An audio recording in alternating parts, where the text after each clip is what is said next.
Did you guys also enjoy the ISA SUP World Championships in Denmark? Well, I sure did, watching the broadcast. It's pretty cool. In general, I actually feel like if you watch a sporting event on a good broadcast, it's almost better than be there in person. You get the different angles, you get the commentators telling you what's going on, you see the time clock, and the ISA really knows how to produce a good event. That is something that they've been doing for so many years. They do it many times in a year, particularly in surfing, of course, and I was really stoked to follow along. The commentators were really good in my opinion. I love Drew's energy. Reminds me a little bit of Chris Parker back in the day. And then you have the kind of knowledge person co-commentating, and I really think Candice Appleby brought great value to that race and commentating with her knowledge and with her legacy. So it was really made for a good combo there. Those two people have a rich history in SUP.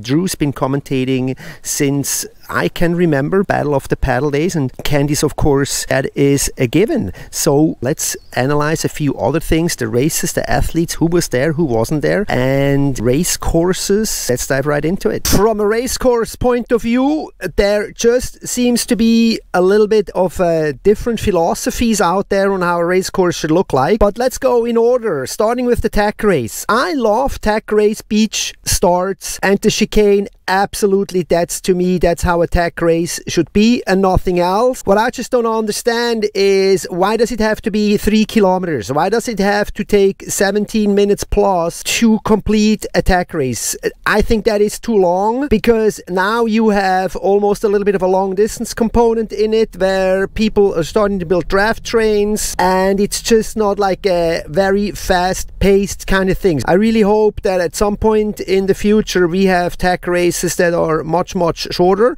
For example, like the ICF tack races we see in Sarasota is going to be an 800-meter course. As far as long distance course goes, you know, a long distance course is a long distance course as long as it's longer than kilometers. That's all good. And you know, you have conditions like the ocean in some races, or you have a lake. In this case, we had the canals of Copenhagen, which was cool. Super nice backdrop, really awesome.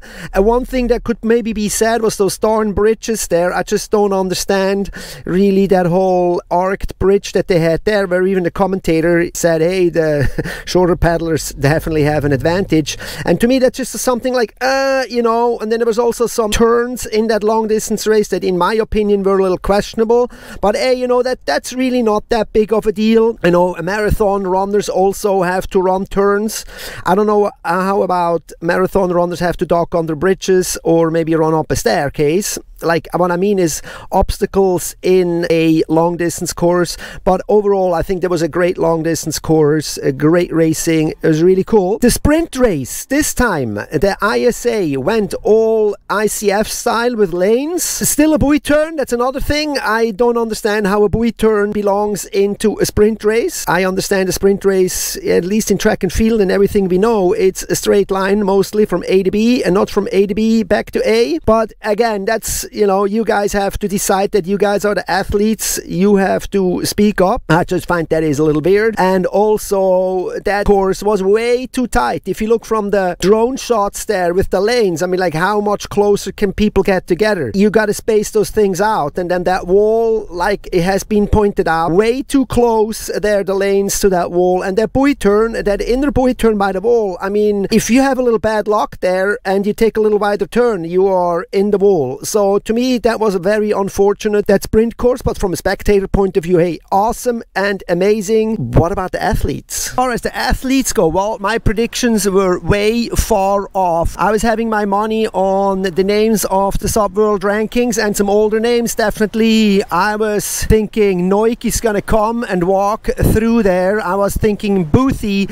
is ready to destroy everybody. World number 1, Donato, I thought was gonna be for a podium. That would have been my 3 top picks. Well, on the men's side, I was completely wrong. There is new names, young names that we've known already from before that have been taken over and started to take over, that are in the top 10 of the SUP World rankings. Rai Taguchi, for example, huge win there for him, super stoked for him. on the girls side, hey, you know who your best women are, and I love seeing them competing. Women SUP racing to me right now is pretty much at its best. We have very competitive girls there with Alba, Mary Carmen, Duna and Espe.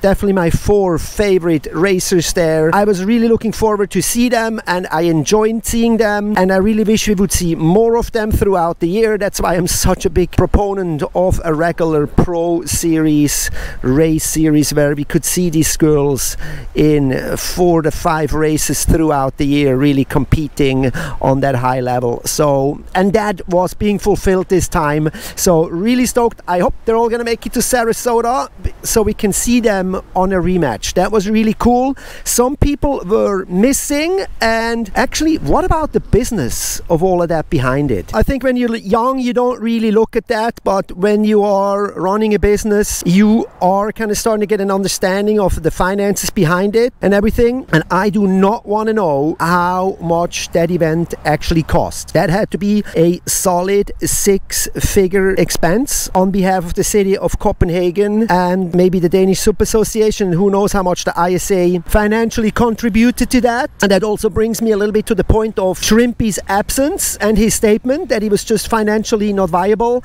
and he had to make a decision, this time going to the ICF in Sarasota, where you get actually prize money, so you get some of your expenses covered, and everything communicates, right, you guys? So the fact that Shrimpy actually does have sponsors is the #1 person to beat, and not having the money to go there actually also speaks volumes on the failure or the lack of support of his sponsors. Very sad. All the teams for the ISA, they had to come up with their own money. So if you think about Rai Taguchi, he is now a world champion, but you put a price tag on his 2 medals, probably a few $1,000s or a few €1,000. That's the price tag to call yourself world champion in the ISA without having any expenses covered, or I hope in Rai's case that his sponsors help him out, because we need sponsors to step up. We need the money flowing to the athletes so we as spectators and media can see them.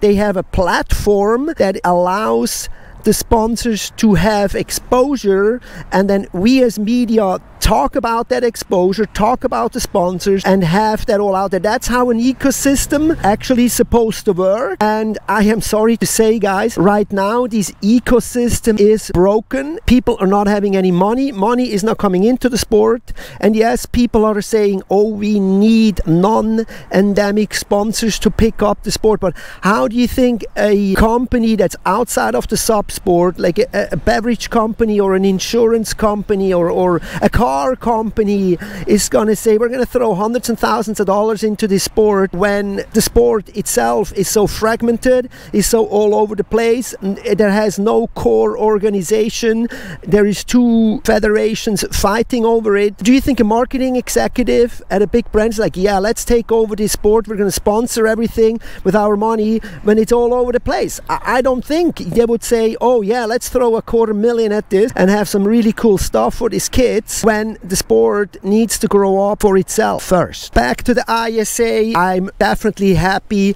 and stoked that they're doing this event, and with venues in Europe like this, it really puts it to the next level. They're just so much better than those Central American venues. You bring the sport to the people. I think that's fantastic. It was a great overall event. Of course, there's always flaws and things that you can find and problems. Yes, it's never perfect. Maybe one day it will be, but overall this was a really great event, and happy to see everybody compete like this, and happy to see you guys in the next video.